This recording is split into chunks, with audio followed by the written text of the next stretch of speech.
Hello and welcome to my YouTube channel. आज हम इस वीडियो में चैप्टर 2 ऑफ क्लास 8 डिस्कस करेंगे।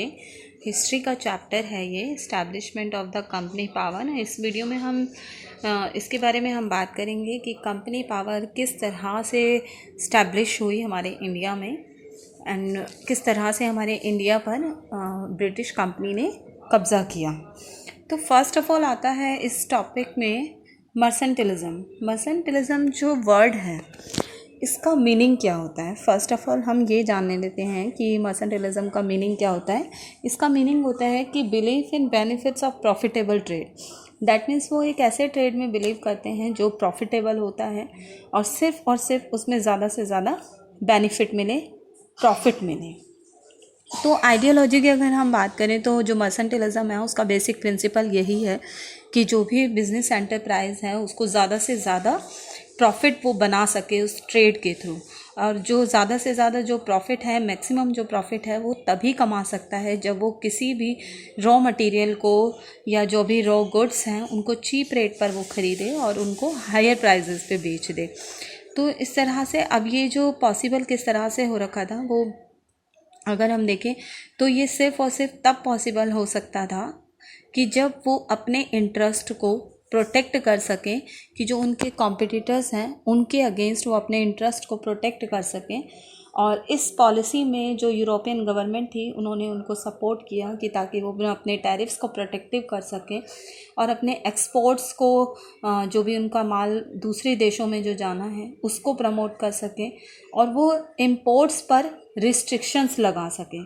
तो 1600 एंड 1800 की जो टाइम था, मर्सेंटिलिज्म की जो पॉलिसी थी वो सबसे ज़्यादा वेस्टर्न यूरोप में इन्फ्लुएंस हुई और जो मर्सेंटिलिज्म है वो सबसे बड़ा एक महत्वपूर्ण फैक्टर बन गया कॉलोनीज़ के इस्टेब्लिशमेंट के लिए। एंड जो ईस्ट इंडिया कंपनी थी वो भी इंग्लैंड की सी पावर थी क्योंकि, तो इसलिए उसने अपनी पोजीशन को बहुत ही सुपीरियर बना दिया। नेक्स्ट बारी आती है ट्रेड वॉर्स की। जो रेस थी कॉलोनीज़ की हमारे कंट्री में सेटल डाउन के लिए, तो 17 एंड 18 सेंचुरी में यूरोपियन कंट्रीज़ में आपस में उन्हें एक जो उनकी जो रेस थी वो एक वॉर के रूप में ले आई थी। एंड ये जो वॉर थी एक ट्रेड वॉर के रूप में जानी गई।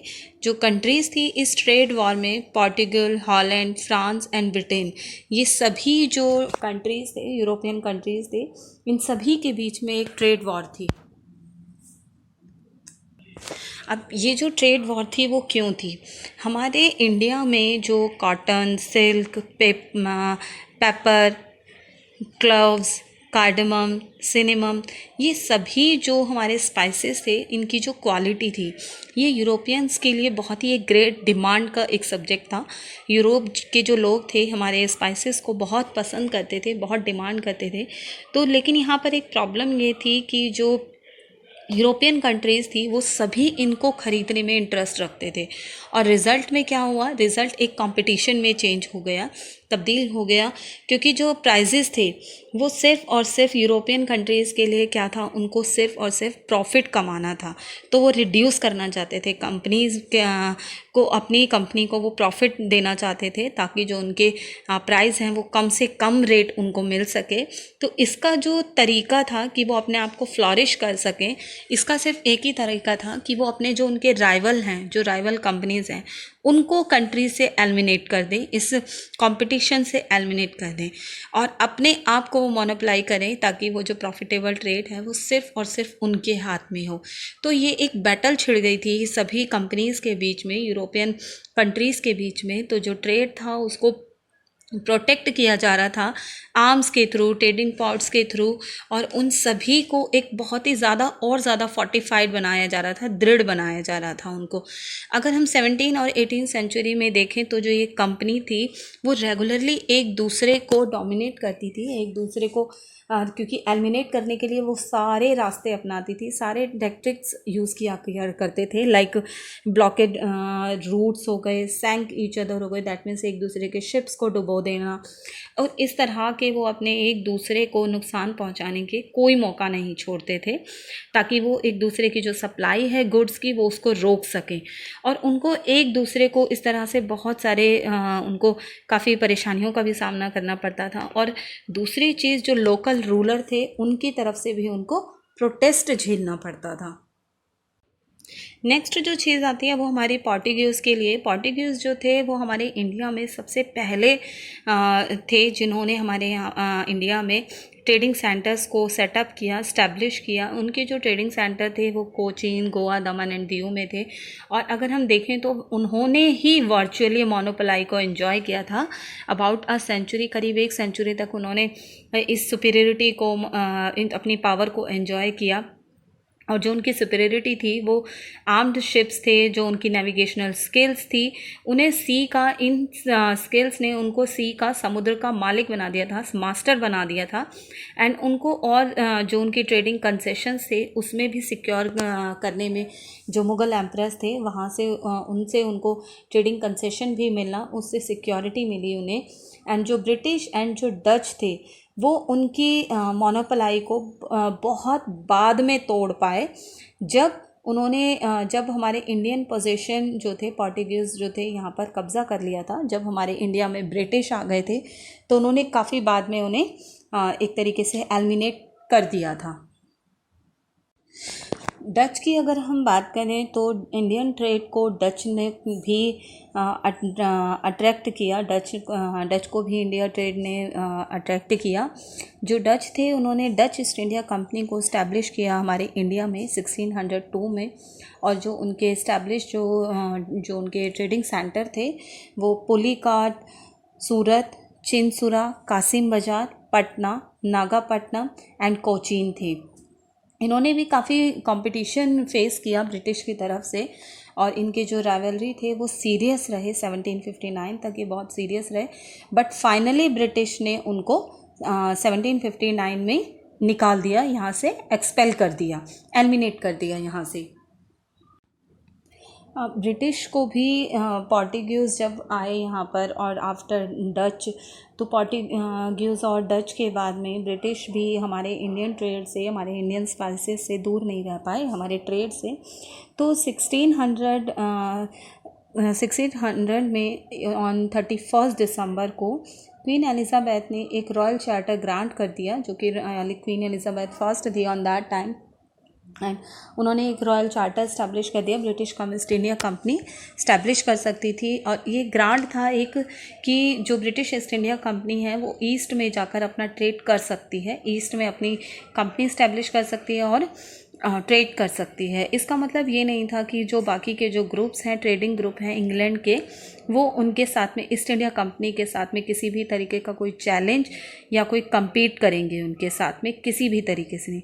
और ये जो चार्टर था इसमें सिर्फ और सिर्फ कंपनी एक वेंचर यूज़ कर सकती थी, एक रिस्क जर्नी ओशन के पार में, जो कि एक नई ज़मीन देख रहे थे उस टाइम पर, कि उसके लिए कि ताकि वो जो अपना ट्रेड है वो चीप रेट पर, जो वहाँ की जो सामान है, जो गुड्स हैं, वो चीप रेट पर ख़रीद सकें और उनको यूरोप में वापस लाकर फिर उनको हायर प्राइसेस पर बेच सकें। तो बेसिकली जो ब्रिटिश ईस्ट इंडिया कंपनी जो थी और जो रॉयल चार्टर था उसका बेसिकली यही मोटो था, उसका यही एक विषय था कि वो ताकि ज़्यादा से ज़्यादा कम उसमें प्रॉफिट कमा सकें। एंड इसीलिए ये रॉयल चार्टर को ग्रांट किया गया। और जो कंपनी थी उसने किसी भी तरीके का कोई कंपटीशन फेस नहीं किया ब्रिटिश ट्रेडिंग कंपनीज़ की तरफ से। और जो कंपनी थी उन्होंने जल्दी ही अपनी एक्टिविटीज़ को भी स्टार्ट कर दिया। अब सर थॉमस रॉय जो थे, इस Mughal emperor on that time पे, मुग़ल एम्परर जहांगीर थे, तो उनसे अपना एक राइट ले लिया उन्होंने कि ताकि वो यहाँ पर अपना ट्रेड कर सकें। तो सूरत जो था ब्रिटिश सेटलमेंट के लिए फर्स्ट सेटलमेंट जो था उन्होंने सूरत में ही किया, जो कि वेस्ट कोस्ट पर है। एंड जल्दी ही ब्रिटिश फैक्ट्रीज़ जो थी, ट्रेडिंग सेंटर जो थे, वो इस्टेब्लिश होने लगे ईस्ट एंड वेस्ट दोनों ही कोस्ट पर। और जो फर्स्ट ब्रिटिश कंपनी थी, जो ब्रिटिश फैक्ट्री थी, वो रिवर हुगली के बैंक पर उसको सेटअप किया गया, उसके किनारे पर 1651 में। अब इसके बाद में ब्रिटिश के बाद में फ्रेंच जो थे वो भी आने शुरू हो गए, वो भी डच और ब्रिटिश के कदमों को फॉलो करने लग गए। उन्होंने भी फॉलो करना शुरू कर दिया एंड उन्होंने भी फ्रेंच ईस्ट इंडिया कंपनी 1664 में फॉर्म कर ली, इस्टेब्लिश कर ली। और जो फर्स्ट फ्रेंच कंपनी थी, जो फैक्ट्री थी हमारे इंडिया में, 1668 में सूरत में इस्टेब्लिश की गई। एंड उनके जो सेटलमेंट एरिया थे हमारे इंडिया में, पुडुचेरी, जिसको हम आज पौंडीचेरी बोलते हैं, चंद्रनगर एंड माहे थे। आगे आता है Anglo French rivalry and Carnatic Wars. जो ब्रिटिश कंपनी जो थी वो मुग़ल एम्परर के पास में एज अ पटिशनर पहुंच गए। उन्होंने उनको अप्रोच किया और हालांकि उन्होंने धीरे धीरे अपनी पोजीशन को कंसोलिडेट करना शुरू कर दिया। डे बाय डे उन्होंने अपनी पोजीशन को कंसोलिडेट करना शुरू कर दिया और उन्होंने अपना एक डिसाइड कर लिया कि उन्हें जो मुग़ल पावर का जो डेक्लाइन है उसका पूरा पूरा बेस्ट यूज़ करना है। क्योंकि जब 1707 में मुग़ल एम्परर औरंगज़ेब की जो डेथ हो गई थी, उस टाइम हमने पढ़ा है कि उसमें उनकी जो हमारी कंट्री में पॉलिटिकल इंस्टेबिलिटी बहुत ज़्यादा हो गई थी। तो वो जो एक मेन उनके लिए, अंग्रेज़ों के लिए, ब्रिटिश के लिए ये बहुत ही एक एडवांटेज का टाइम उनके लिए शुरू हो गया था, प्रॉफिट का टाइम। तो उन्होंने इसके लिए इस टाइम को, जब औरंगज़ेब की डेथ हो गई तो उन्होंने इसको उसके बाद का जो टाइम था उनके लिए ये बहुत ही बेस्ट यूज़ उन्होंने बनाया। और जो फ्रेंच थे वो भी वैसे सेम डिज़ाइन ही कर रहे थे, सब कुछ प्लानिंग कर रहे थे। लेकिन जो ब्रिटिश थे उन्होंने पोर्टुगीज़ एंड डच को तो बिना किसी डिफ़िकल्टी के, बिना किसी परेशानी के यहाँ से एलिमिनेट कर दिया। लेकिन जो फ्रेंच थे वो अभी भी एक सीरियस थ्रेट बने हुए थे, एक सीरियस धमकी बने हुए थे ब्रिटिश के लिए। तो जो ब्रिटिश थे उन्होंने भी अपने सेटलमेंट को बहुत ज़्यादा और फोर्टिफाइड कर लिया था, बहुत ज़्यादा दृढ़ कर लिया था उन्होंने मद्रास में। जबकि जो फ्रेंच थे उन्होंने अपना जो सेटलमेंट था वो पौंडीचेरी में बनाया था। एंड 3 स्टेट थे इस रीजन के, एक तो हैदराबाद, कर्नाटक एंड मैसूर, ये जो कि कन्फ्लिक्ट के विषय बने हुए थे उस टाइम पर। ये जो 3 रीजन थे ये उस टाइम पे एक कन्फ्लिक्ट बना हुआ था, ये इशू बना हुआ था। तो जो फ्रेंच और जो ब्रिटिश थे उन्होंने एक दूसरे से राइवलरी का बहुत एडवांटेज भी लिया।